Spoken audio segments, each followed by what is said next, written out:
Bonjour, je m'appelle Lasconi. NYSYMB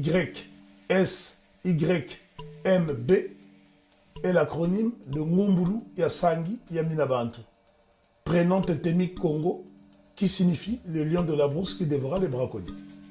Je suis chercheur pluridisciplinaire, enseignant et globe-trotteur natif de la rive droite du fleuve Congo.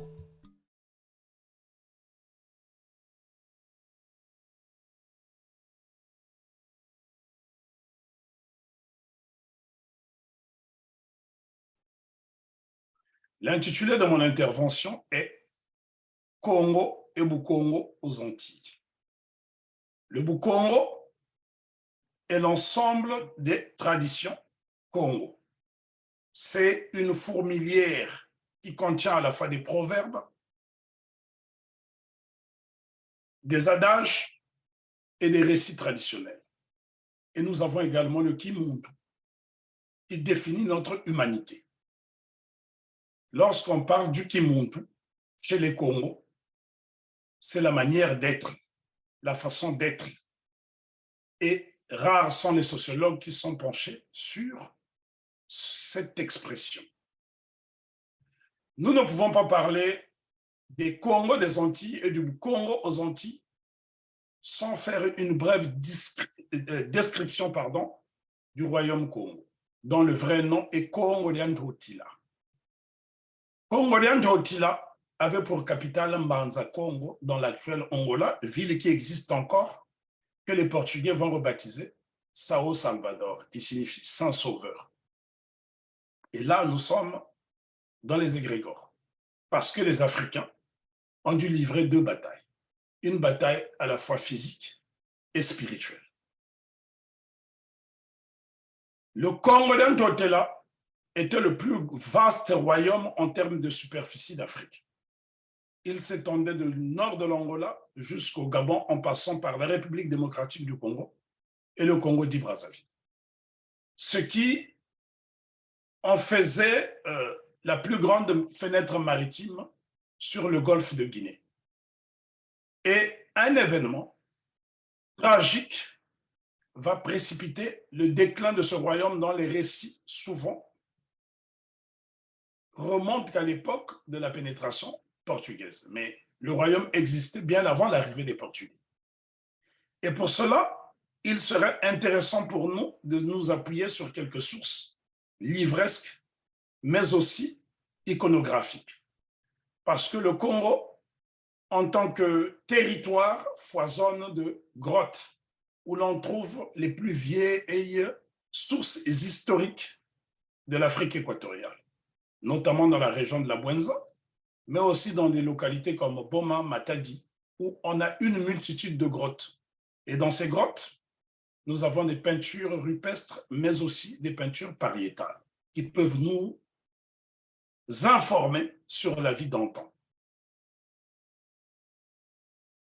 Le 3 mai 1491, l'un des grands souverains Congo, qui s'appelait Nzingankuvu, va se convertir au christianisme à l'insu de son peuple. Pensant que les Portugais étaient des bienfaiteurs à qui il avait offert l'hospitalité, lapsus révélateur, j'aurais dû dire l'hostilité, j'ai dit hospitalité, c'était le cas. Mais Nzingankuvu ignorait que ces hommes qu'il considérait comme bienfaiteurs avaient des mauvaises intentions. Nzingankuvu se convertit le 3 mai 1491 à l'insu de son peuple, pendant que lui se fait baptiser Joao Ier. Son peuple continue encore à pratiquer le Bukongo et le Kingunzaka Congo, qui est le culte de référence de Congolien Totila depuis l'aube de l'humanité. Voilà comment on observe déjà les premières fractures dans le Congolien Totila. Et s'en suivra la conversion de son successeur, son frère, Nzingambemba, Mbemba qui fait référence à l'aigle, donc c'est là un patronyme totémique qui deviendra ensuite Afonso Ier. Et la suite, nous la connaissons.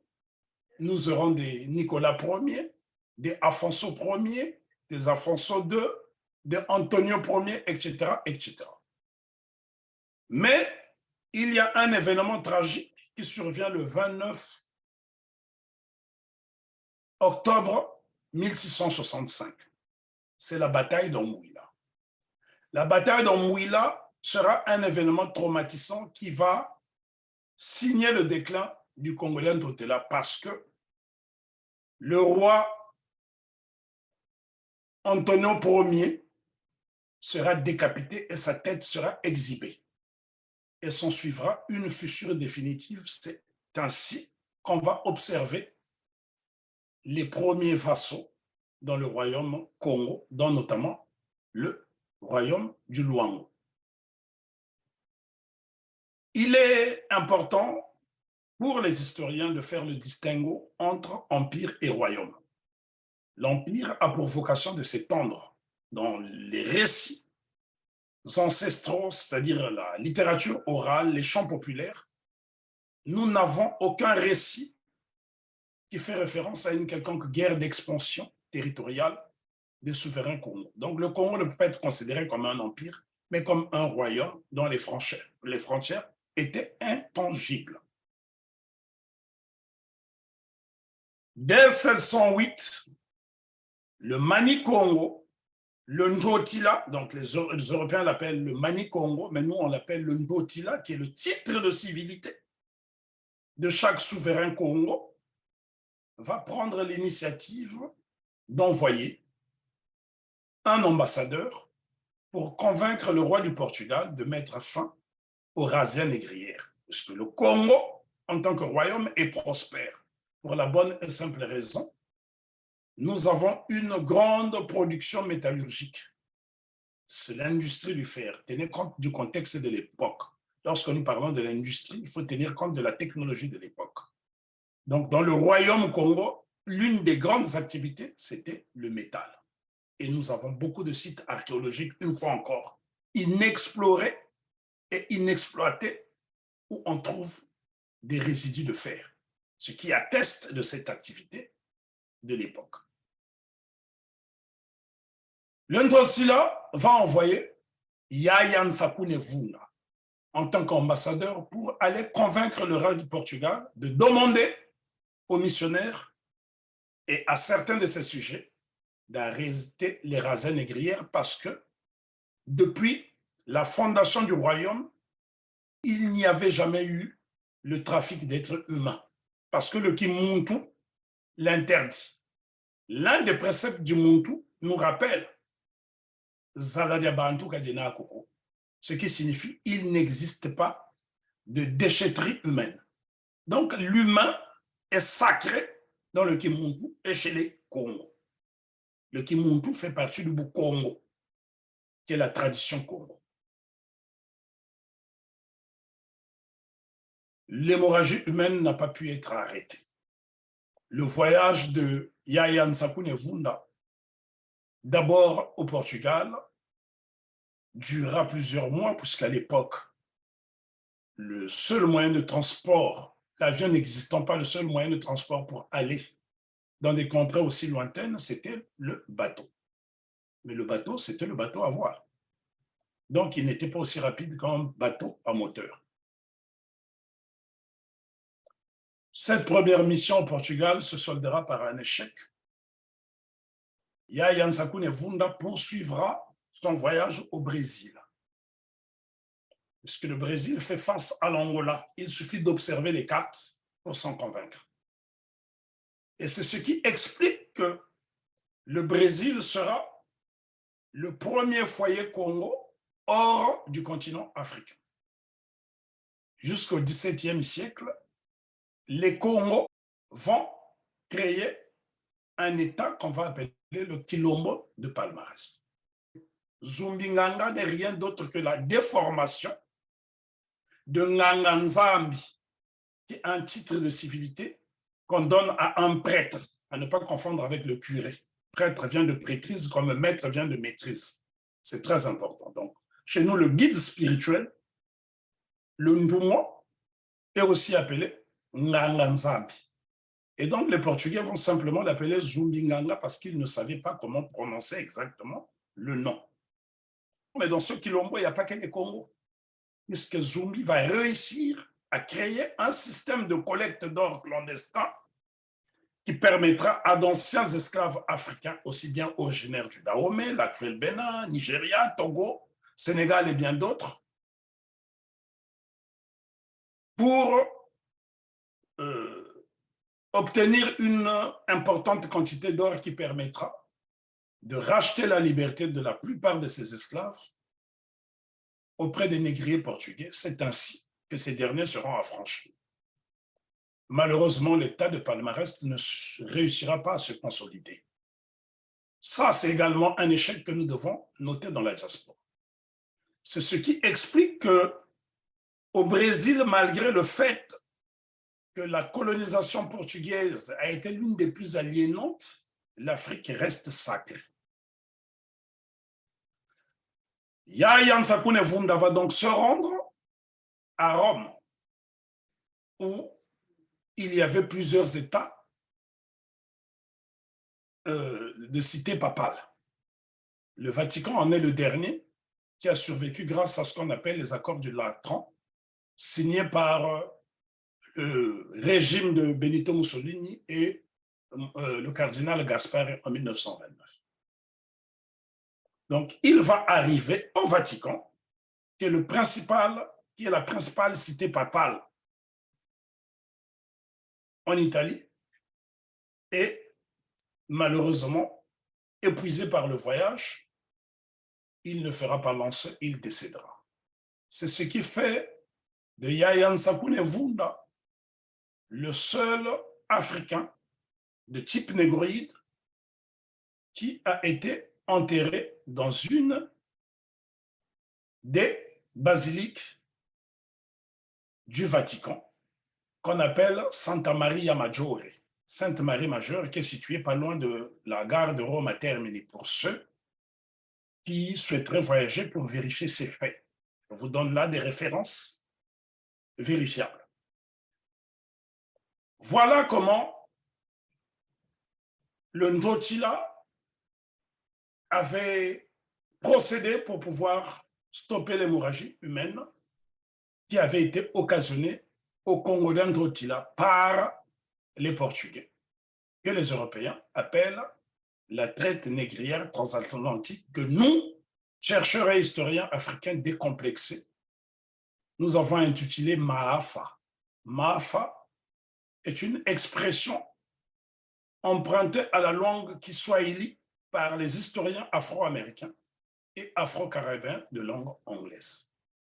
Une fois qu'on a fait cette description, maintenant nous pouvons traverser l'Atlantique pour nous rendre dans la diaspora historique.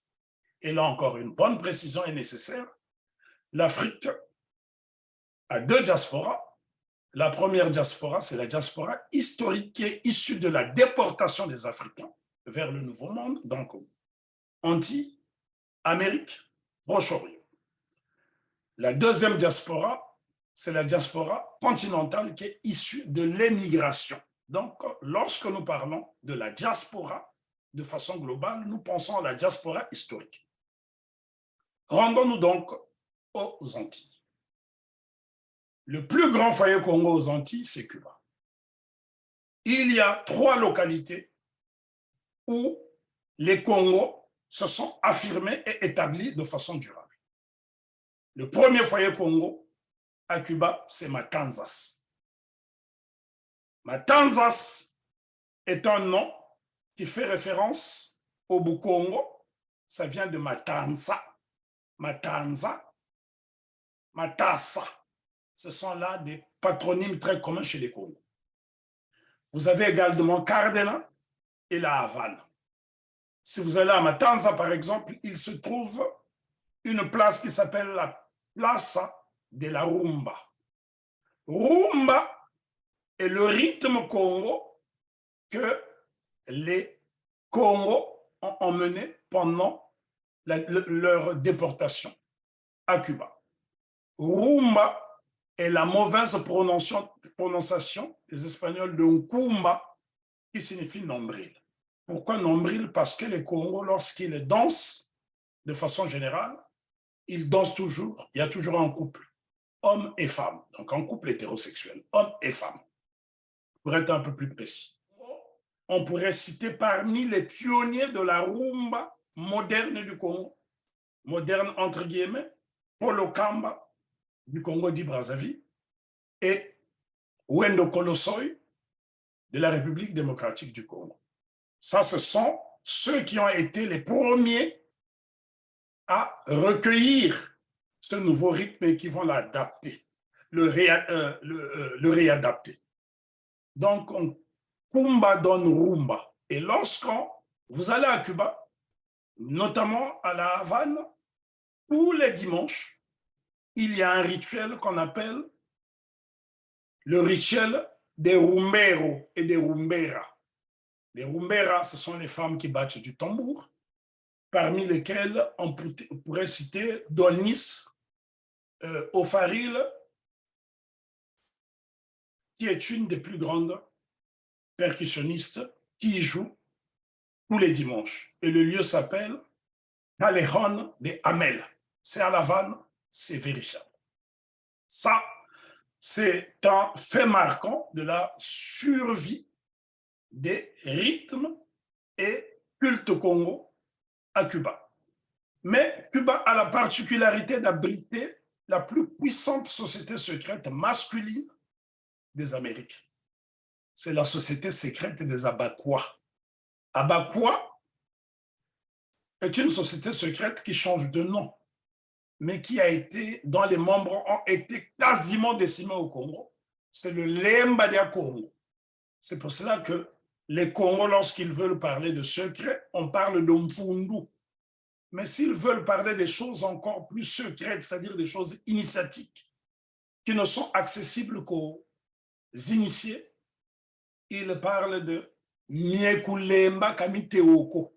Ça veut dire que ce qui se passe au Lemba ne peut être connu de personne si ce n'est des initiés.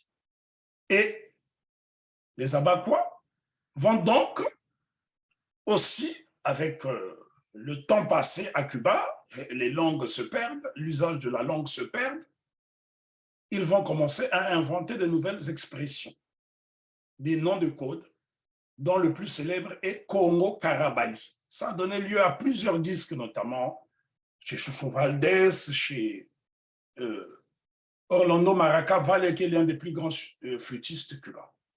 Les Abaquois, je les ai rencontrés personnellement, mais j'ai même vu leur temple, mais on ne peut pas y accéder si on n'est pas initié. Et les Abaquois, c'est une société secrète exclusivement masculine, afro-cubaine. C'est exactement ce qui se passait dans le Lemba au Congo, puisque le Lemba était réservé uniquement aux hommes. C'est ce qui me fait dire, en tant que chercheur, que les îles de la Caraïbe sont les coffres-forts de la culture africaine dans le Nouveau Monde. Parce qu'il existe encore aujourd'hui des rites, des instruments qui ont disparu sur le continent, mais qui ont survécu là-bas. Prenons le cas, par exemple, de ce qu'on appelle, nous, le nkwiti. Nkwiti est un tambour particulièrement au Congo qu'on ne trouve nulle part en Afrique. Ça se joue avec de la salive. On prend les deux doigts, le pouce et l'index, on les imbibe de sa salive et on tire sur un bout de bois, ça donne un son particulier. Eh bien, ce tambour, j'ai été agréablement surpris de le voir dans le nord de Cuba, à Quebra Ocha, une petite localité 100% congophone, où on l'appelle le tambora Kifuiti.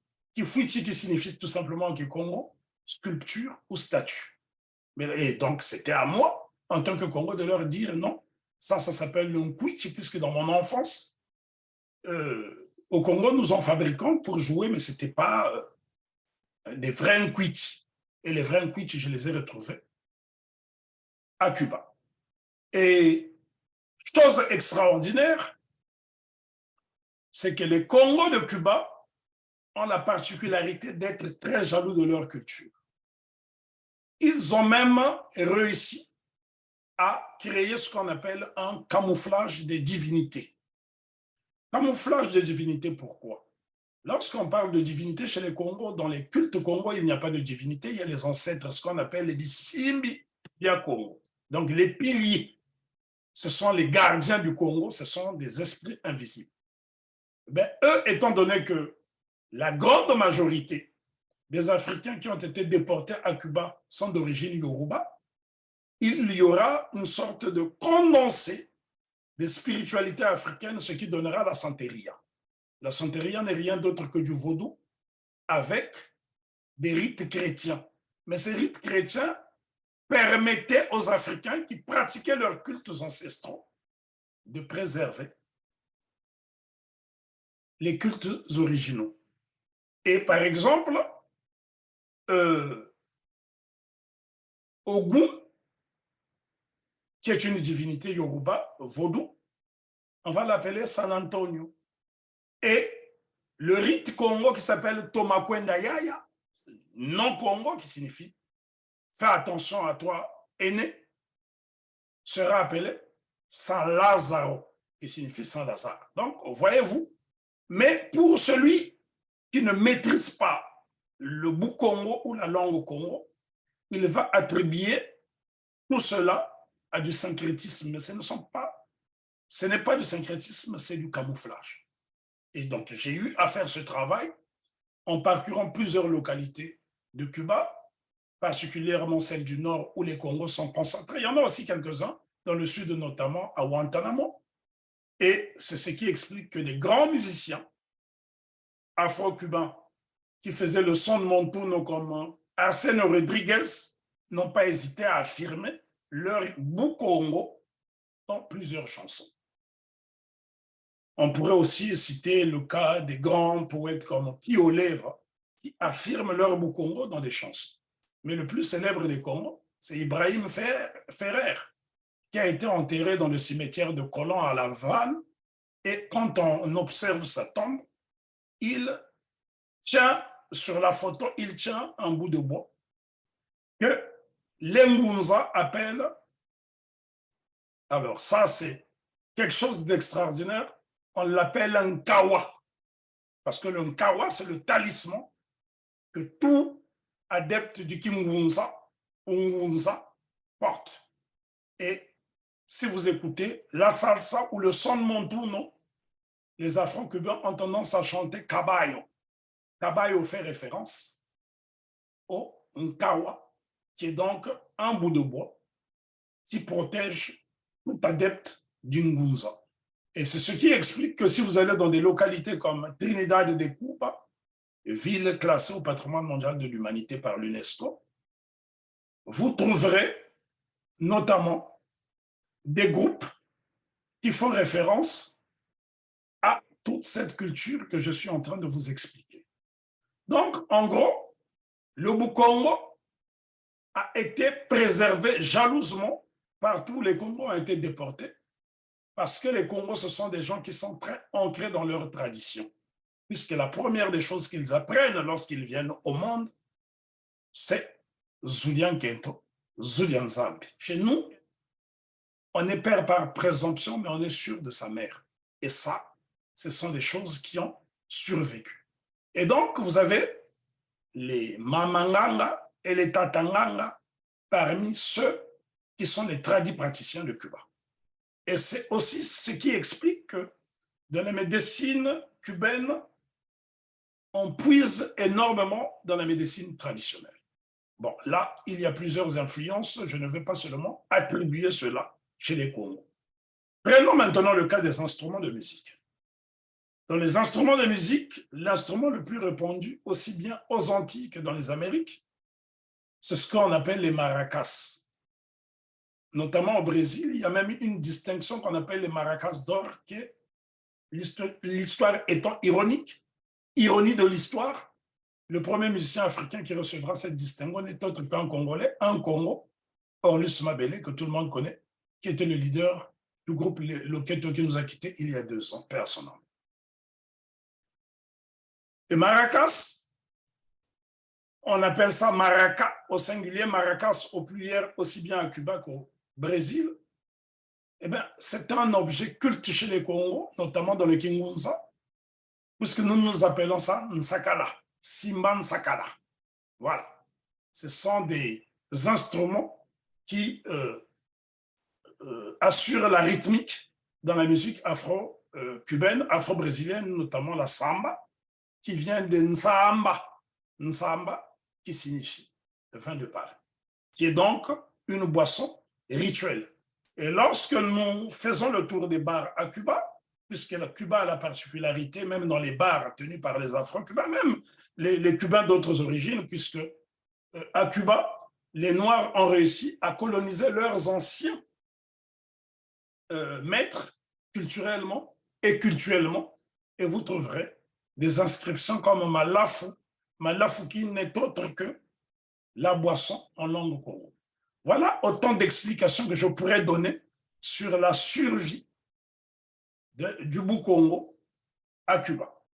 Donc voilà la corrélation entre les Congos de Cuba et leurs terres d'origine que sont l'Angola, la République démocratique du Congo, le Congo dit Brazzaville et le Gabon.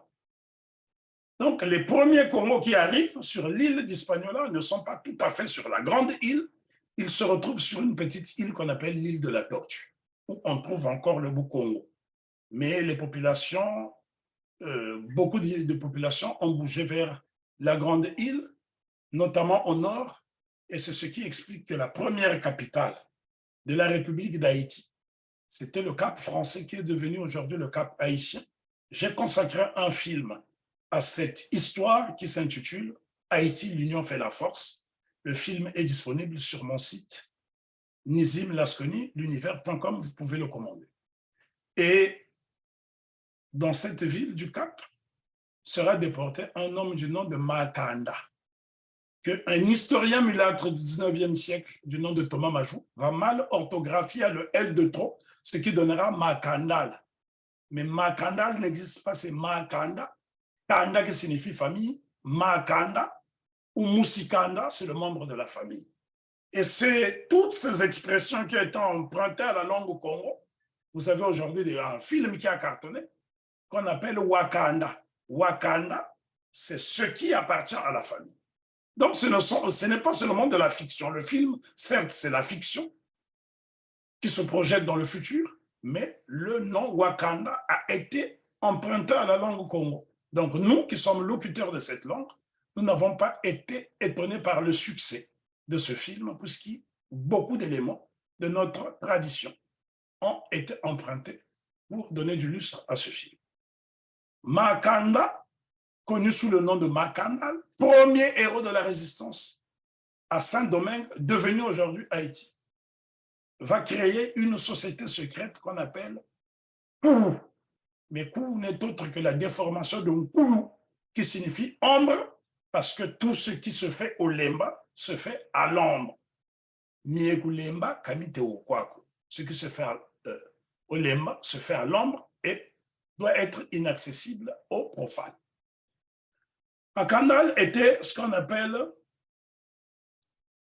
un Ngangamungwa, c'est-à-dire un chimiste qui avait la maîtrise des plantes.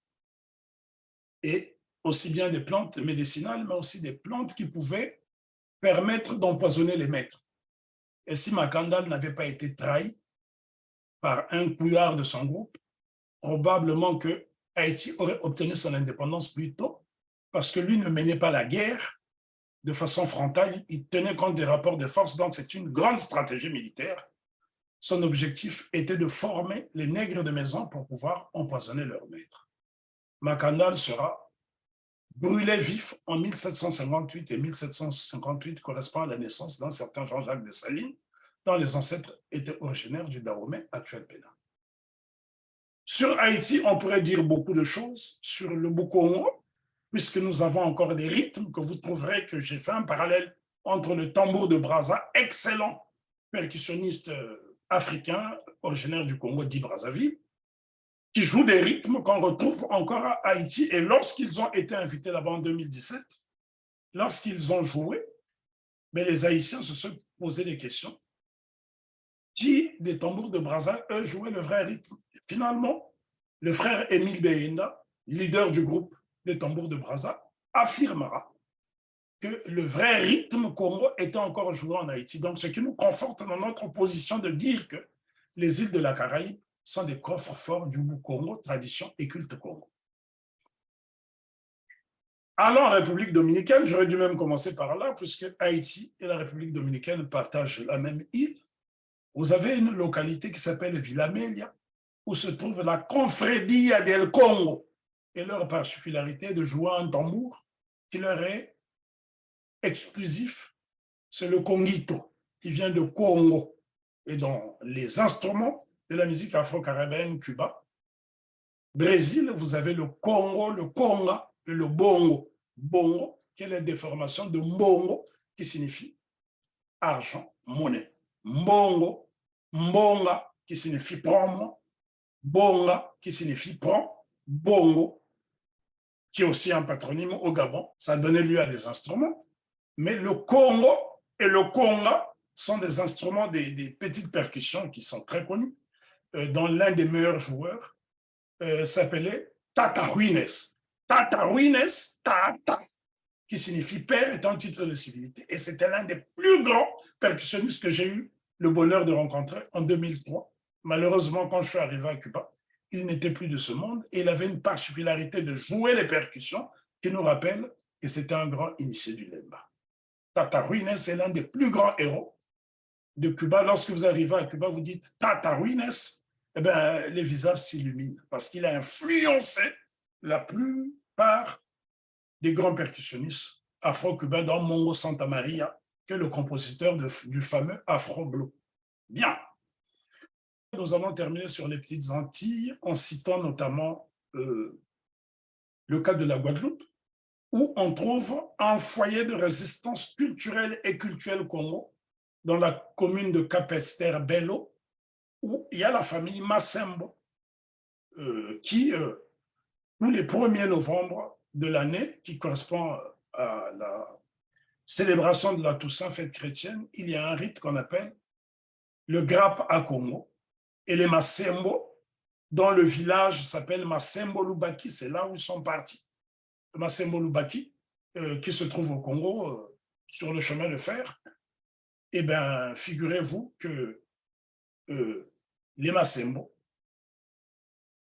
ont réussi à préserver les chansons qu'ils chantent encore aujourd'hui. Et lorsque Marie-France Massembo, qui est une sœur, une amie, à qui j'ai rendu visite, se rend au Congo pour la première fois, elle était tout simplement bouleversée lorsqu'elle a chanté le premier couplet d'une des nombreuses chansons, parce qu'il y a tout un répertoire. Eh bien, les Congolais, les Congos, qui étaient à Massembo Lubaki, ont répondu. Et il existe un documentaire qui a été réalisé à l'époque par la chaîne FR3 en collaboration avec Alphonse Zimbu, qui est chanteur du groupe des Palata Singers. Et cette cérémonie du Grappe à Congo se déroule dans la ville de Capesterre-Bello, dans un quartier qui s'appelle Combrefort, pour être un peu plus précis. Et vous avez en Guadeloupe, pays que je connais très bien, c'est une île où je me suis rendu plus de 20 fois, île à laquelle j'ai consacré plusieurs films documentaires, que vous trouverez sur mon site internet, Nizim Lasconi, Univers panafricain. Et là, vous avez des patronymes comme Makaya, qui signifie feuille, au pluriel, Lukaya, singulier, c'est ça qui inspire à Bob Marley. L'album Kaya, où on le voit en train de fumer, parce que Kaya fait référence à la feuille. Vous avez également un patronyme comme Makiaba, Mavunzi, Mavungu, Mabiala. Mabiala, qui vient de Biala, signifie intronisé. Donc, et on parle de soupe à Congo, Nek Congo. Vous avez beaucoup, même dans le Goka, la musique populaire, musique de résistance de Guadeloupe, vous avez beaucoup de rythmes Congo. Et il existe même une carte postale du début des années 20 où on voit les Congos qui jouaient le tambour qu'on appelle aujourd'hui Goka. Allons en Martinique, qui est l'une des plus petites îles des Petites Antilles, vous avez un quartier au Gros Morne qui s'appelle le Morne Congo, que vous trouverez dans l'un des films qui sera donc euh, procuré à l'association Ntuka Congo. Et là, vous verrez des Congos qui ont préservé non seulement leur nom, parce que les Congos de Martinique, pour la plupart, n'ont pas voulu se marier avec euh, des Martiniquais originaires d'autres contrées d'Afrique. Ils ont en quelque sorte développé une sorte d'endogamie. Et ce qui fait que quand vous allez sur les boîtes aux lettres au monde Congo, vous avez des noms comme Likembe, Lakembe, Yokesa, Mabiala, etc. Il y a tellement de choses à dire sur le Congo et les Congos des Antilles. Je vais m'arrêter ici. Les Africains disent dans un proverbe très éloquent, on a beau vider un sac de piment, il restera toujours assez dedans pour faire éternuer. L'histoire laisse des traces indélébiles que les hommes, les femmes, le temps ne peuvent effacer. Matondo Mansakila, qui signifie dans ma langue, merci beaucoup.